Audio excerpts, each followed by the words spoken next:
Welcome to the Promise Podcast, where we discuss how brands can deliver on their promise with a great customer experience and business impact. I'm your host, Harald Lamberts, and in each episode, I talk to business executives, thought leaders, and founders about how to achieve effective collaboration across departments, such as brand, marketing, product development, customer experience, and support, all with one goal in mind: a seamless customer journey with great business results.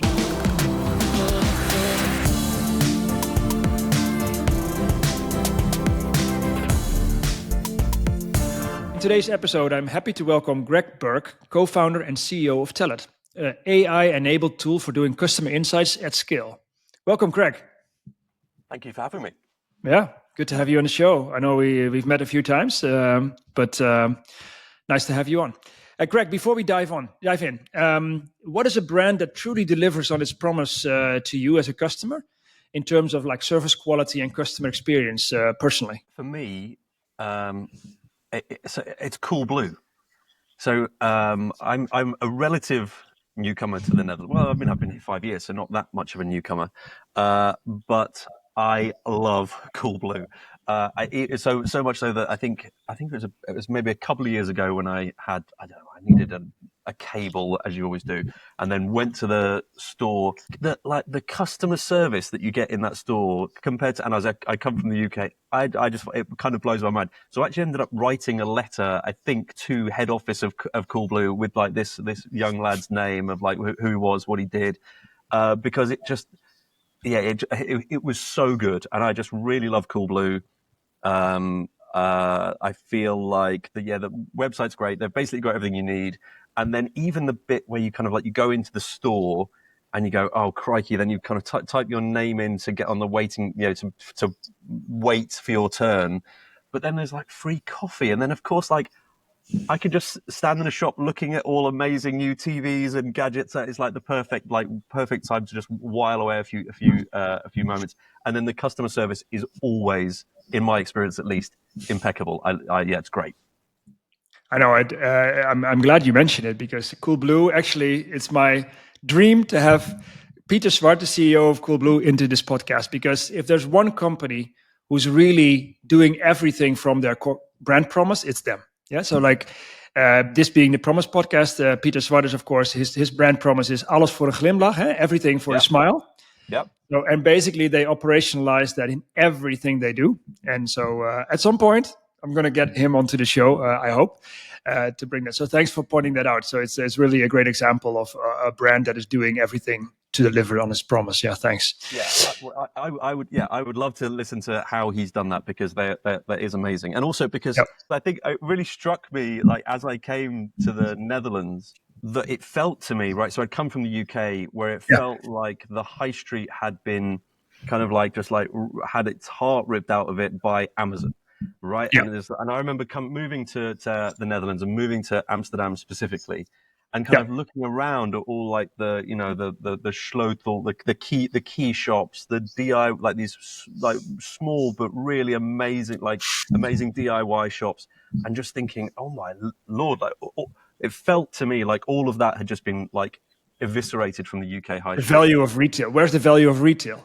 Basically. Yeah. So. I thought and I remember there's obviously something about me about writing letters, because I wrote a letter to, I think it was like the mayor of Amsterdam or someone within there, saying like, Amazon hasn't done this yet to the Netherlands, because it hasn't got its foothold here in the Netherlands, but it's done it in the UK right now. In the UK, when we were, make sure you're protected.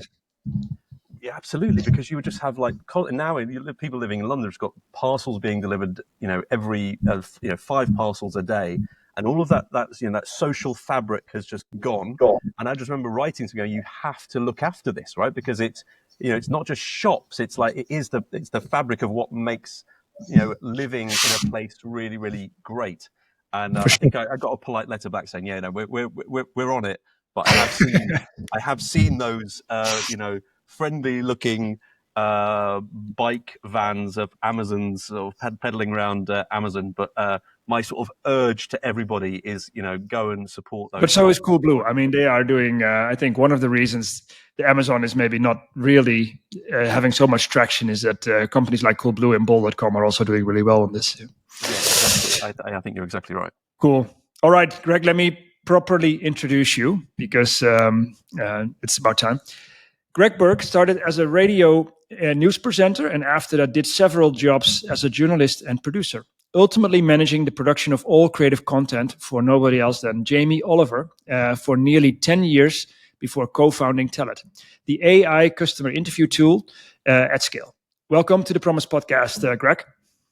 Thank you. Really, really nice to be here. Cool. Radio into radio. So anything you want to add to this? Anything you want to share with the audience, a nice anecdote from your time in radio and as a journalist?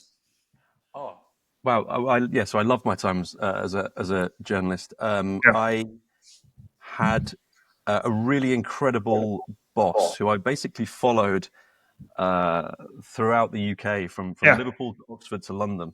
And when you have a kind of an amazing boss, he's a mentor, and he kind of just had an amazingly ambitious vision for what was then started off in quite a small regional commercial station. But he was always kind of like, oh, do you want to go to Ethiopia to go and report from Ethiopia? Do you want to go to Afghanistan? So I ended up reporting from Afghanistan from a couple of times there. It went to Iraq. So really, really interesting times in radio. Loved radio. So actually really nice to be back on a podcast. It sounds like radio and journalism. I mean, there's definitely like a research aspect to it. It sounds like, yeah.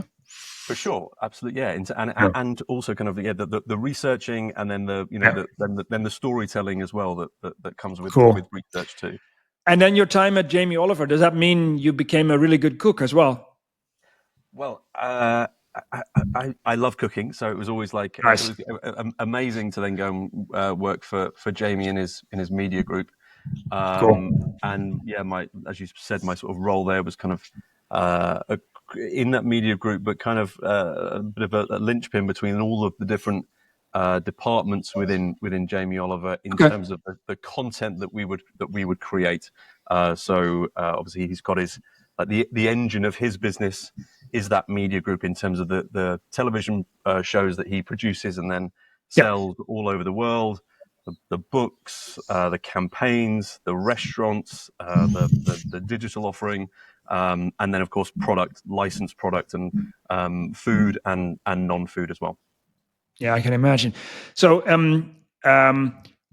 just curious, like what triggered you from that content production to founding a company to build a customer insights tool? What is it? What was the moment that you thought, okay, I want to do more with this?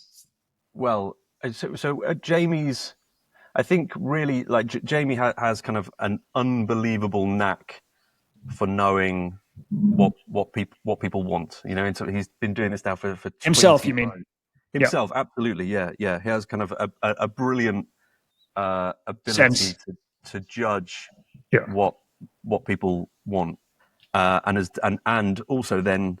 His superpower is communication, right? He's just this unbelievable communicator. And I would say, I think if you asked anyone at the Jamie Oliver organization, maybe historically, they've always relied on Jamie's that ability, that knack. Yeah. And perhaps not enough on research, but I know that actually they've kind of gone through a journey themselves, and now with Rosalind, who heads up their marketing team, they're doing brilliant things with research with the good people at Attest.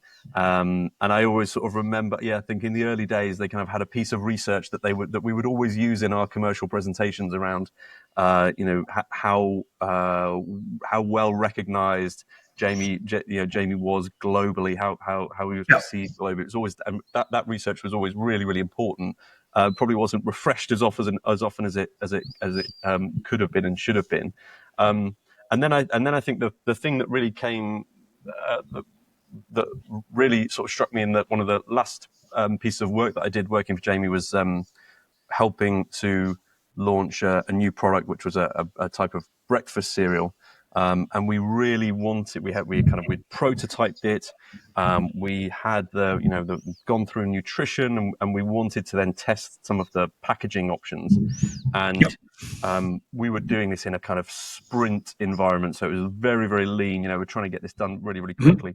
And we realized then actually that we wanted to test these different packaging options to see which resonated best.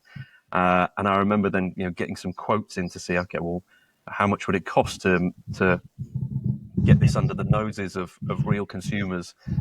And the proposed costs coming back being, well, we just couldn't afford them, right? We couldn't afford to run those focus groups. We couldn't afford to run those IDIs, and that all of that knowledge then really fed into what was the birth of Tellet, which Tellet is an AI moderated qualitative research platform that makes exactly those types of challenges, where time is really, really, really tight, where budgets are stretched, where you can get that voice of the customer, get it under the noses of real people, and get not just what they think of it, but why, the what and the why.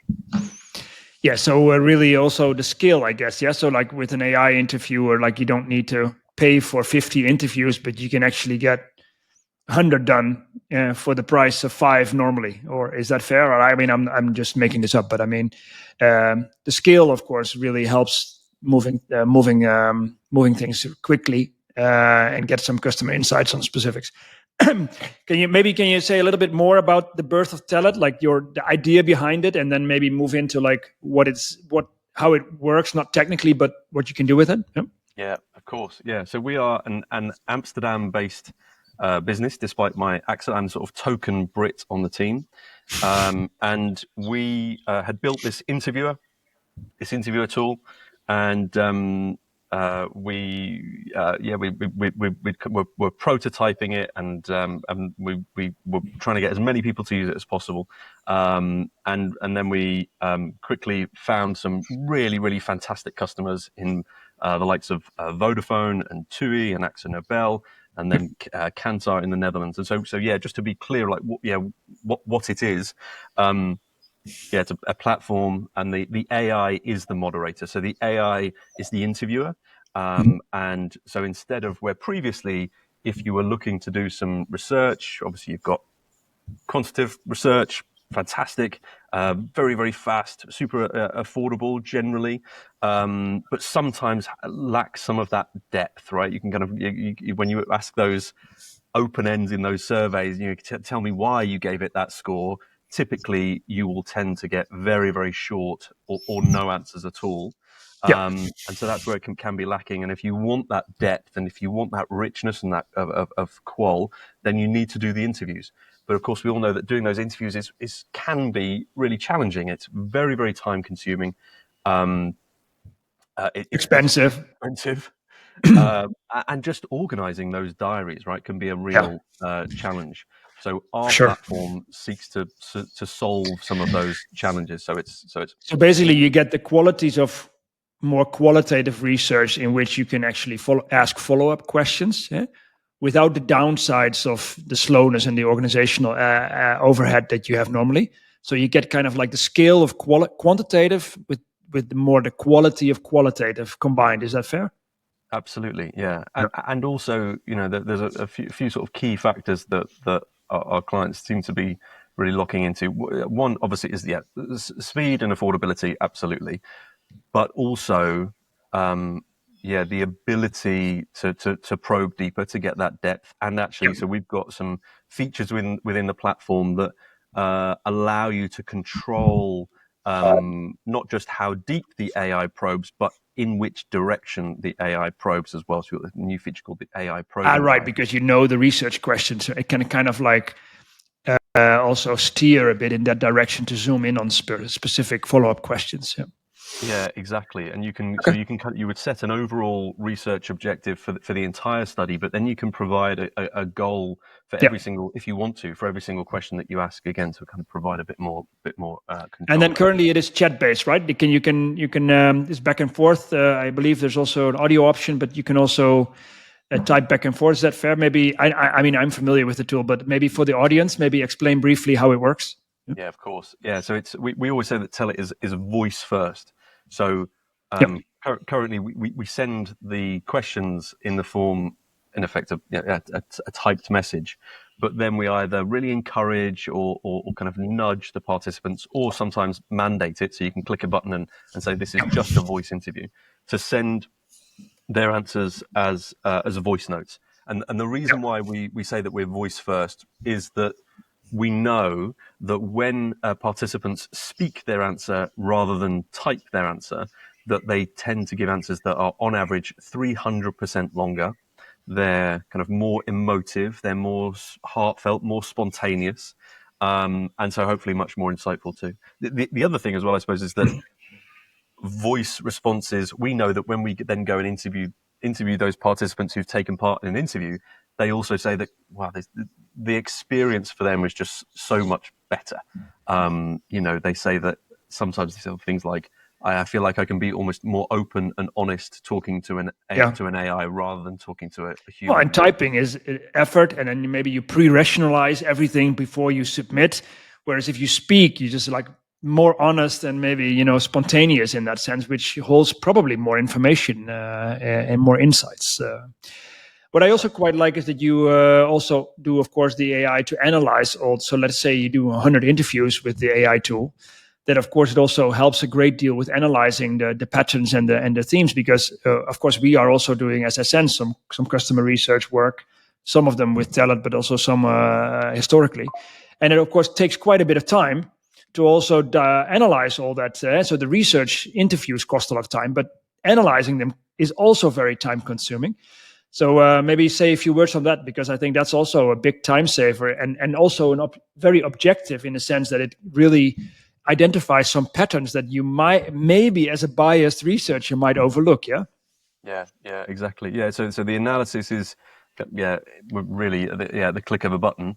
So what we'll do is we'll provide a bit of an executive summary. We'll pull out the key themes that have emerged across the entire study. Then you can go, okay, gosh, let's have a look at this question by question. We build, or the AI generates code frames for every single question. So we basically quantify the qual. We'll generate summaries, identify patterns that have emerged, and then to your point there, actually, about those the kind of the outliers. We'll pull out the outliers that perhaps sometimes where the most interesting stuff is, right? It's kind of like what was at the edges of what people said. And it also sounds like that this is very in line with a common statement that many people say, is that AI doesn't replace you, but more like makes you faster and enables you to do much more powerful work. It also sounds like this doesn't necessarily replace the researcher, but make the researcher like 10 times faster and to do more qualitative work at scale. And also help with the analysis on that. Absolutely, and it's kind of what we're finding is that researchers are using it as an additional phase as well. So that actually maybe they're still going to go and do their qualitative interviews, but perhaps fewer of them, because they've done they've done 100 interviews via Tellet, and then they can go and deep dive into a few more of those. And so what we've basically did, we've kind of automated that data collection section, automated part of that reporting, because we're providing you some raw materials for the analysis, and then typically the researcher is then going into the transcripts, going into the analysis, and then we've got something called AI search as well. So in addition to the reports that we provide the researcher can then, we basically take all of those transcripts and we put them into something called a vector database, and it means that you can then ask questions to your transcript. And you go, right, did anybody mention sustainability? And then it will give you the answer. So you can almost query it basically afterwards.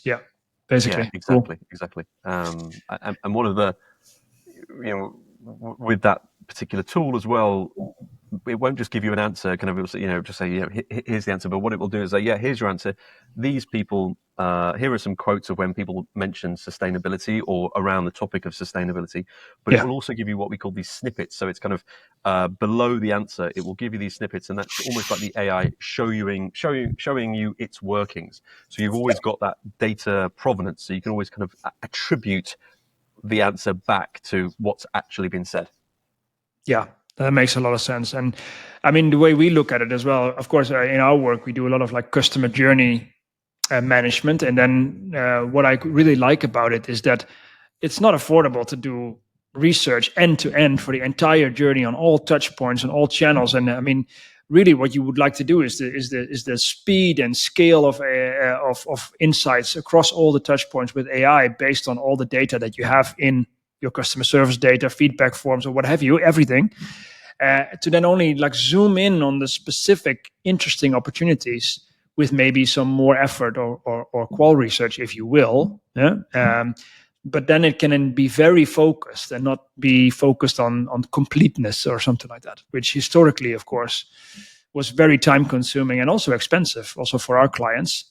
So this can make you more data driven, but also very focused to zoom in on specific opportunities that you might identify. Yeah, and also geographies and territories. So the other is that it's actually, so how the platform works is, you can build your discussion guide in English or Dutch or whichever language you want, and then let the interviewee decide what language they want to do the interview in. So brilliant for multi-market studies. Also brilliant for inclusion and actually like hearing voices that otherwise might have gone unheard. 100%. I mean, we have some clients that are indeed in multiple countries. And then, of course, if you do the research in the Netherlands, is of course still fairly manageable. But then, if you have to repeat it in different, there's the planning overhead, there's the native language issue, finding a researcher locally, and then briefing them and debriefing them. I mean, it's just like a total pain, of course. So that's for those cases, I can imagine it's extremely beneficial. Yeah. Okay. Yeah. So at least in the short term, to do like also the speed and the scale.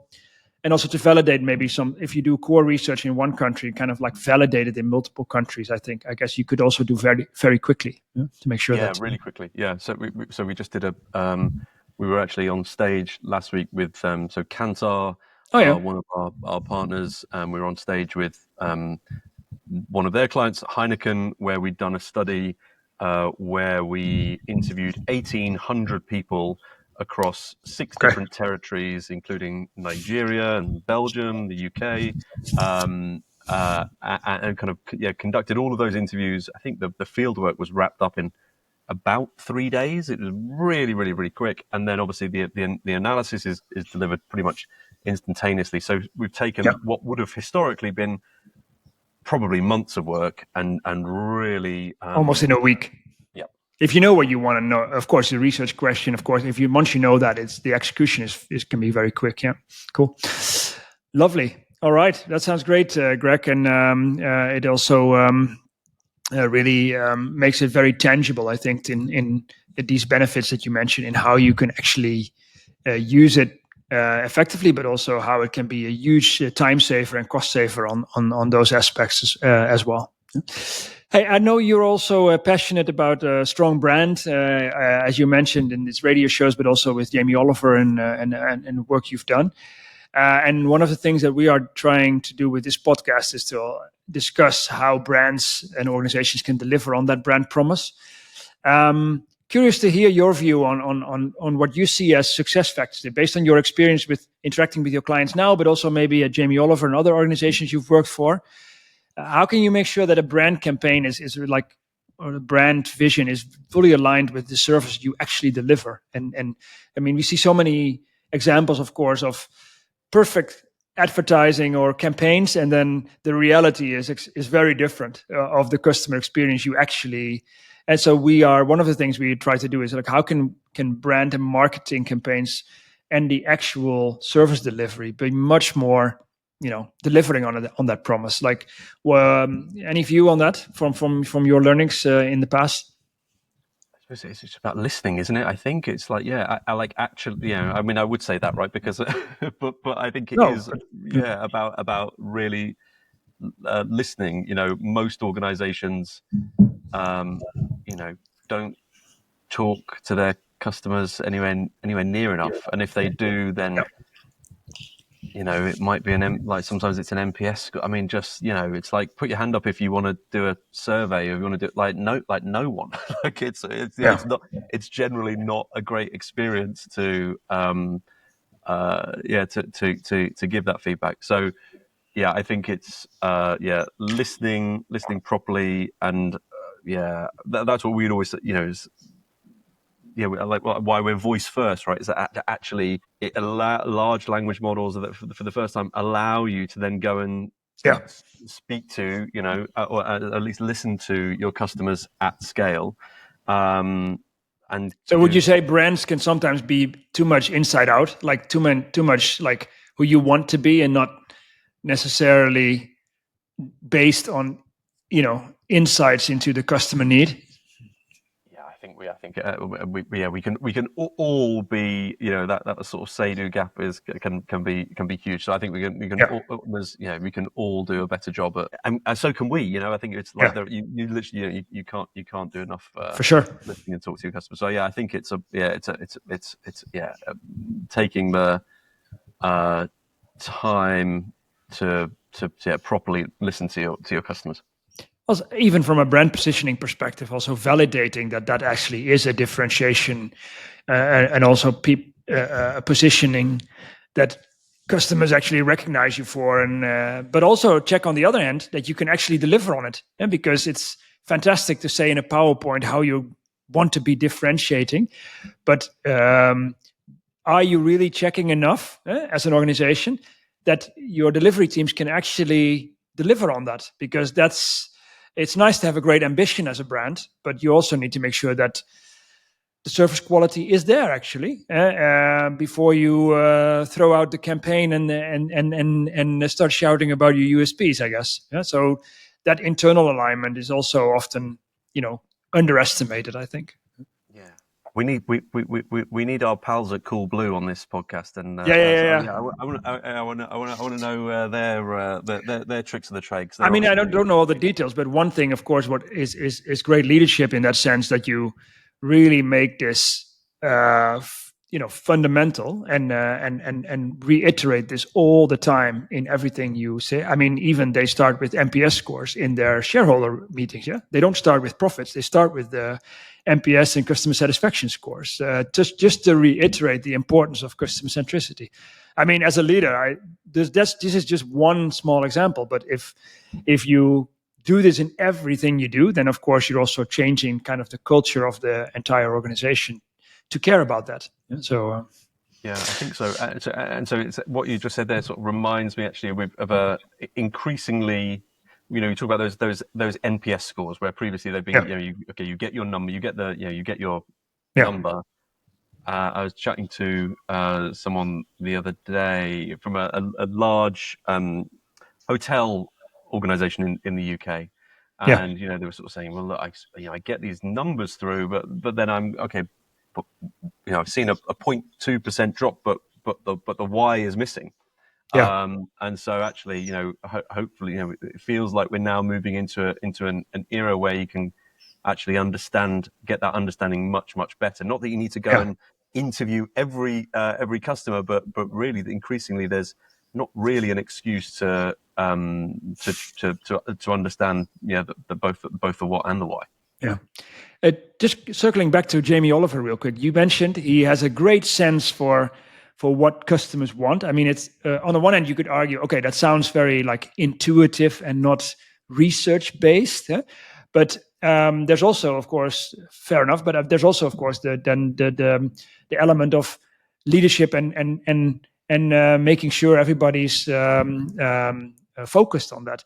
It sounds like he did a great job at least inspiring the whole team with delivering against that. Can you say a few words on that, or maybe have a good example on how he did that? Yeah, of course. And I think I can't put words in Jamie's mouth, but I think if he were sat here as well, he would say, well, he's had incredible successes in certain parts of his business, but also lots and lots and lots of failures as well. And so it's I think he would be the first to say that himself. But in terms of leading, people love working there, right? So if you go, it is a great place to go and work, because it is, even the building is a living, breathing embodiment of the brand. It didn't used to be. Where it's a really amazing building where they work now. I remember when I first started there, though, it was a slightly less glamorous. But you walk in and the first thing you see is a kitchen with a beautiful kitchen where incredibly delicious, healthy food is being served. People go and work there and stay working there, I think, because it's a really interesting and unusual business that has this sort of commercial engine, but with purpose sitting either right alongside it or inside it. And the people who work there deeply believe in the mission that they're on, which is there is a juxtaposition there. It's kind of something in conflict where you're kind of go, hold on, well, where does the commercial end and the campaigning begin? But that's what makes it a really interesting place to work, and that is Jamie, I think, right? Is that he's sort of passionate about the things that really move him in terms of moving the needle on childhood obesity. I mean, the amount of stick that he's taken over the years for having a position on this sort of stuff, particularly in the UK. Actually, when you speak to people around the world, and he does have a global audience, he's mostly loved everywhere around the world, but people in the UK kind of can give him a bit of a hard time sometimes. And how does he? Maybe just a few words on how he does that internally as a leadership ability. Like, how does he internally inspire, aside from the whole company culture and the building, and that which of course are all fantastic things to do.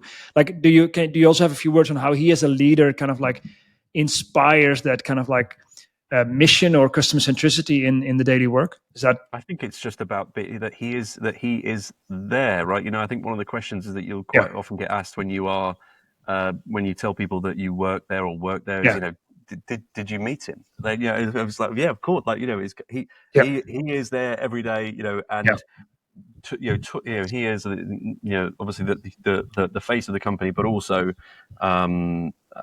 he's there putting the hard yards in, and sort of, and is there interacting with all of his staff. So it's and reiterating that message as well. So I think that's the same we see from Peter Swart, of course, with his videos online, is constantly showing that you really care about that. Then of course your team is going to do the same.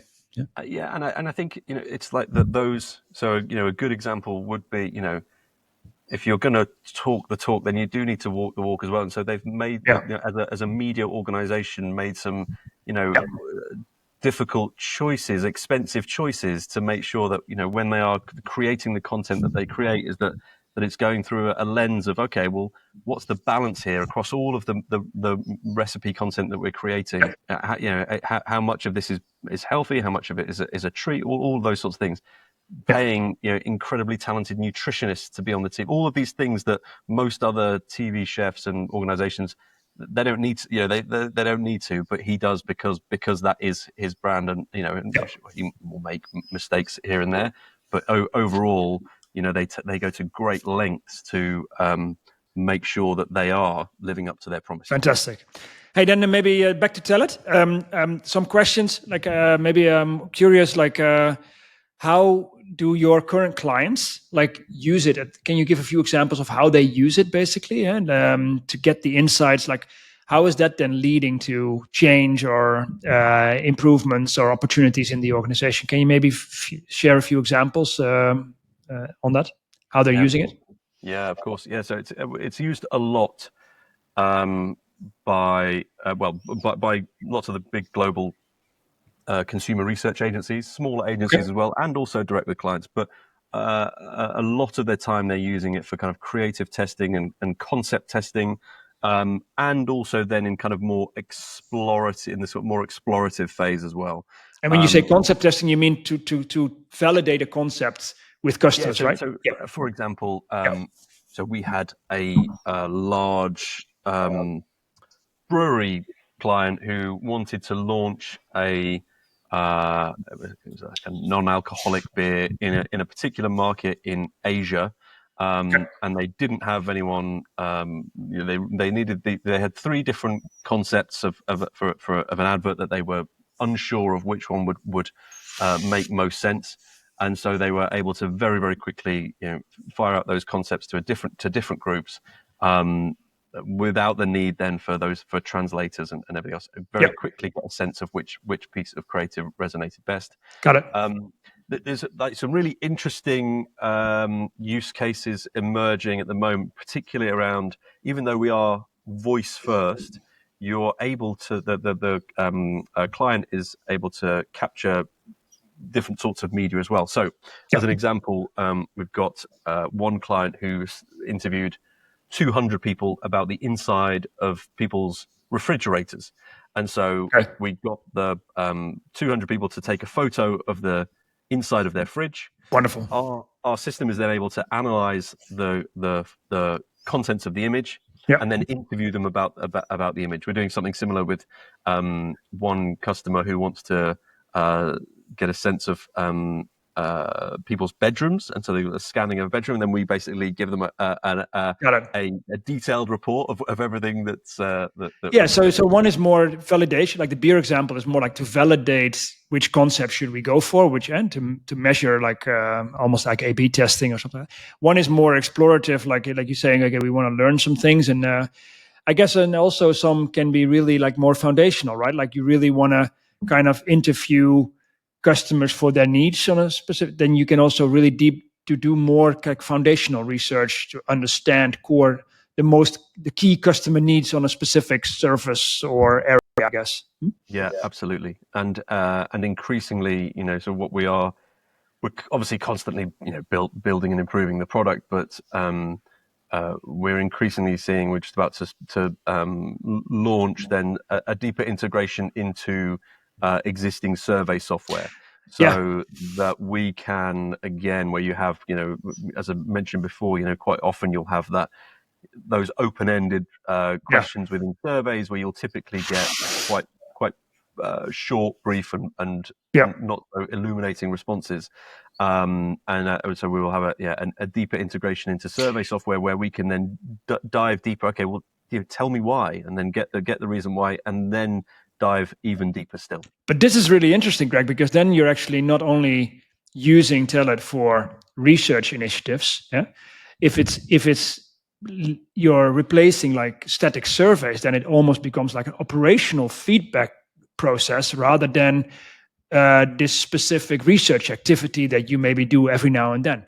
Then it could also become like an ongoing process for gaining customer insights after specific moments in the customer journey, basically. Replacing like automated surveys, but then add the kind of like qualitative richness of follow-on questions at the scale of surveys. Is that fair? Yeah, absolutely. And it's kind of that always on, more kind of longitudinal aspect where previously, like you say, it's been very project based. Whereas what we're then about to enter into is something much more continuous, and not necessarily that we're going to interview everybody, but wouldn't it be interesting to go and interview the outliers? Wouldn't it be for those people who give you a 3, a 1, or a 2 out of 10? Okay, well let's go and see what's going on there. And so it's about or even customers with different profiles maybe zoom in on a different direction for A or for B, because that they're also interested in this or in that, for example. So interesting. Interesting use case lined up as well with one of our partners who specializes in recording artists and interviewing the fan bases of the recording artists. Integrating with their CRM. So really interesting, because you can imagine just how, because obviously one of the problems with some of this research is how engaged are those participants. So we're really excited to see how those fan bases of those recording artists will be to take part in much shorter experience than a traditional Tellet interview, which is usually Yes. about 20 minutes. Just a kind of 1 or 2 question interview. Yeah, with the skill, it doesn't matter, because then if you do have a big skill, then you get a lot of valuable insights anyway. Yeah.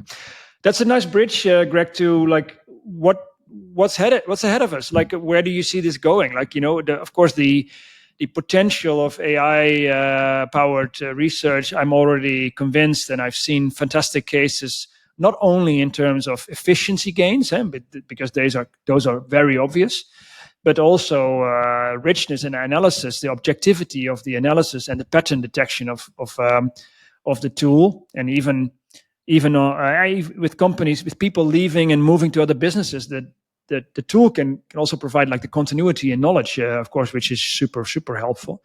But what's out there next? Like, where do you see this going? Like, what do you guys have in your mind for the potential of this? Or maybe the $1 million question, but still.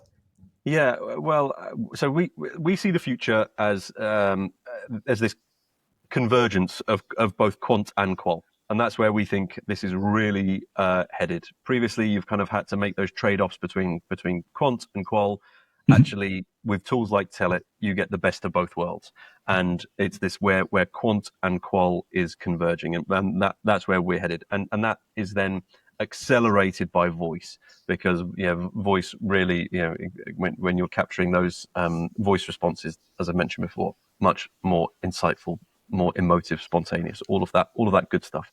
So that's where we see the future is headed from a very kind of like from a product perspective. As I mentioned, more deeply integrating with existing survey software. Again, that convergence of quant and qual. And then also we see increasingly from lots of our, there's lots and lots of talk about synthetic data and synthetic panels and digital twins, which is all super interesting, especially to our development team. So we've got two of our developers that have kind of PhDs in synthetic twins and digital twins. So they're very excited about it. I must admit, I'm still, I don't know where I sit on that, to be honest, but because I feel like when I listen to the marketers, and the marketers all seem, some in particular seem very, very sold that this is it's good to go, it's as good as the real thing. But when I talk to the data scientists, they go, no, it's not. It's really, really interesting. So it's probably somewhere in the middle. Yeah. No, but I mean, the potential of having a fictive customer that you can, in the team, can just ask questions, of course, as if it is a real customer, of course, will be better than not asking any customers. So I think, and I'm sure it will improve over time. Yeah. So then, and so interestingly, we are increasingly now seeing lots and lots of requests come in from organizations who are looking to create their digital personas. But obviously, they need the raw material to build those personas, and increasingly are turning to platforms like ours as the kind of shovel, if you like, to capture that unstructured qual. We then structure that qualitative data for them, and that forms the fuel for these personas. I can totally see the benefit of interacting with a persona to ask questions of I was going to say, I mean, the kind of like, it sounds like personas are coming alive. You can now ask them something, so which is kind of cool. All right, and what I really like, I mean, you mentioned, of course, the operational, the overhead benefits are obvious. The combination of quant and qual are obvious, but I also think the moving towards continuous insights rather than every now and then we do research is a huge improvement, because you get this, instead of only complaints in the customer service and every now and then doing research, you kind of like having this hybrid form of research that is always on, almost like, until you are much more in touch with your customer base real time. And I know this takes a little bit of time and integration with other tools, but I can really see the potential of that emerging. Yeah, I think so. And also just that it's we know that when we speak to our the interviewees, that they find it a way more engaging, way more enjoyable experience than the alternatives. Yeah. Surveys were created because it's difficult to interview hundreds of people, and that's why everybody knows there's problems with surveys. But I mean, it's just a way to collect a lot of data, and that problem is gone. So you can work around it. So I mean, it makes sense to adopt it. Yeah. So, all right, thanks, Greg. So one of the questions I always ask is like, who should I also invite to this podcast? Who do you know in your network that you think, oh, that would be a really good person to also invite to the Promise podcast? Well, I really liked listening to Bruce Daisley. I don't know if you're familiar with Bruce Daisley. He's much more focused on employee experience. Okay, yeah, cool. Where is he at? So Bruce used to head up Twitter in EMEA, and he is now has his own podcast, Eat, Sleep, Work, Repeat. Is a published author, and he's just a great public speaker as well. So if you can get hold of Bruce Daisley, or if I can make that introduction for you, and if you could, it'd be great. I'd be very, very happy to. And he's a great public speaker, and always has interesting things to say on employee experience. And that sounds like 3 really good parameters for inviting somebody to a podcast. So thanks, Greg. Any we're getting to the end of it. Any final advice that you want to give the audience on gaining customer insights? Crikey. As I think I said before, it's all about listening. And I suppose, one of the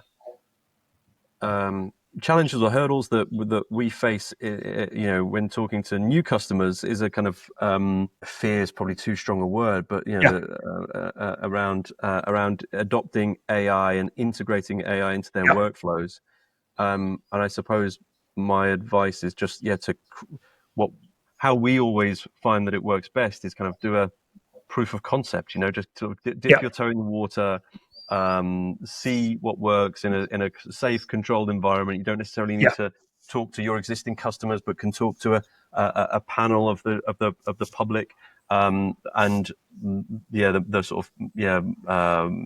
Increasingly just the proof is in the pudding, as we would say in the UK. For sure, and there is definitely very safe ways to experiment with this before risking data privacy kind of things, and then maybe as you learn, as you scale, you can tick the boxes to make sure that that's all covered. So cool.